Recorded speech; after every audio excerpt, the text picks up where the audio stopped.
धन्य है सदगुरु श्री हनुमान जी। यकु में मंद मोह बस कुटिल हृदय अज्ञान, अपनी प्रभु मोहि विसारियो, दीन बंधु भगवान।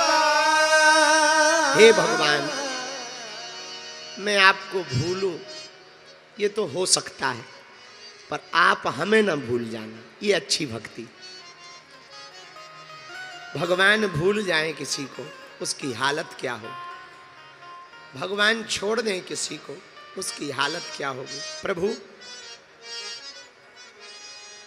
एक बात बोले, बुरा न मानना, हम लोग भगवान को स्वार्थवश भजते हैं। ये काम हो जाए, ऐसा हो जाए, वैसा हो जाए। भैया हनुमान जी तो दयालु हैं, हमें उन्हें स्वार्थवश नहीं भजना चाहिए। हनुमान जी का भजन तो उनकी कृपा पाने के लिए करना चाहिए। मेरे प्रिय जनों, हनुमान जी अगर प्रेम में आ जाएंगे, हनुमान जी अगर तुम्हारी बाहें पकड़ लेंगे, तो दुनिया की सारी खुशियां तुम्हारी झोली में भर देंगे। वो तुम्हारी जेब में सब कुछ डाल देंगे, क्योंकि चारों युग पर ताप तुम्हारा है परिसिद्ध, जगत बहुत दिनों तक हनुमान जी वहीं रहे सेवा में। दशरथ जी ने उस बानरा रूप में श्री हनुमान जी को रख लिया, बहुत दिनों तक सेवा की। जब विश्वामित्र जी लेने आ गए, तब राम जी ने हनुमान जी के कान में कहा, सुनो, हमको अब जाना है, जनकपुर भी जाना है, थोड़ा शादी वादी भी करनी है। एक काम करो, तुम तुरंत जाओ, हमको ऋष्यमुख पर्वत पर मिलना, वहीं मिलन होगा। जो आज्ञा भगवान। पर प्रभु आप हमें भूल ना जाना। नहीं नहीं नहीं, तुम ऋष्यमुख पर्वत पर सुग्रीव के पास रहो, हम वहीं तुमको मिलेंगे। ये पहली मुलाकात है हनुमान जी की राम जी से। पर दूसरी बार ऋष्यमुख पर्वत के पास में मिलते हैं। बोलो सीताराम, जोर से बोलो, और जोर से बोलो। एक बात और बोले, कह दो बोलो। किसी को कोई बीमारी हो और वो दवा जेब में डाल ले, तो क्या बीमारी मिट सकती है? हैं? बोलो।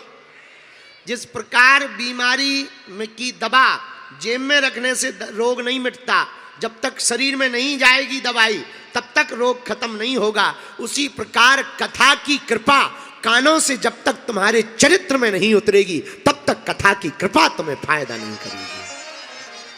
है? बहुत से लोग हमें मिलते, महाराज हमने तो 5 कथा सुन ली, फिर भी कुछ नहीं हुआ। ठटरी के बारे मुंह सारे चंद है, होगा भी कहां से? सुनने से थोड़ी होता है, सुनकर जीवन में उतारने से कुछ होता है। बोलो सीताराम, और जोर से बोलो, और जोर से बोलो। लेकिन कई बार ना हम लोग अधर्म को भी धर्म मान लेते हैं।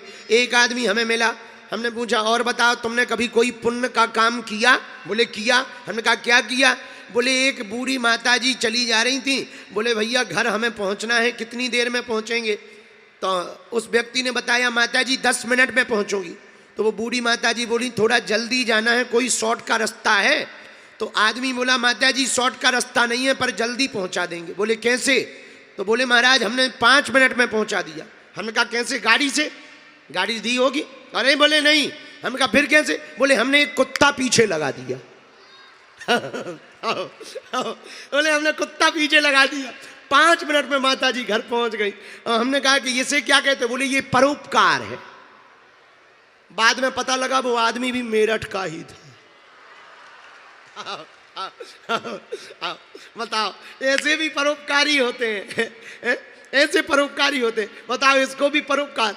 एक और हमें माता जी मिली, एक गुरुजी थे। गुरुजी अपने चेलों से बोले चेलो परोपकार करना चाहिए, परोपकार से पुण्य मिलता है, दूसरों का भला करने से पुण्य मिलता है। और सुनो, परोपकार में गालियां भी मिले तब भी खा लेनी चाहिए। दूसरे दिन सब चेला वापस आए, तीन चेले थे गुरु के। गुरुजी ने पूछा क्यों, तुमने दिन भर में कोई परोपकार किया? बोले गुरुजी किया। क्या? बोले महाराज गुरुजी हमने एक बूढ़े आदमी को सड़क पार करवाई। बहुत बढ़िया, बहुत बढ़िया। दूसरे से पूछा तुमने परोपकार किया? बोले हाँ मैं गुरुजी हमने भी किया। क्या किया तुमने परोपकार? गुरुजी हमने भी उसी बूढ़े आदमी को सड़क पार करवाई। गुरुजी ने सोचा शायद सामान ज्यादा रहा होगा तो एक ने सामान पकड़ा होगा, एक ने हाथ पकड़ा होगा। तीसरे से पूछा क्यों तुमने कोई कल परोपकार किया? जी गुरुजी। क्या? हमने भी उसी बूढ़े आदमी को सड़क पार करवाई। अब गुरुजी का दिमाग खराब, भाई आदमी बूढ़ा तो एक था पर तीन लोग क्यों? बोले गुरुजी दरअसल वो सड़क पार करना नहीं चाह रहा था और हमें परोपकार करना था। गुरुजी बोले फिर? बोले फिर क्या? एक ने सामान पकड़ा, एक ने हाथ पकड़ा, एक ने पैर पकड़ा। तो गुरुजी बोले वो तुम्हें गाली नहीं बक रहा था उल्टा सीधा? बोले वाह गुरुजी आपने ही तो कहा परोपकार में कोई गालियां भी दे तो सुन लेना चाहिए। बताओ, इसको भी लोग परोपकार कहते हैं।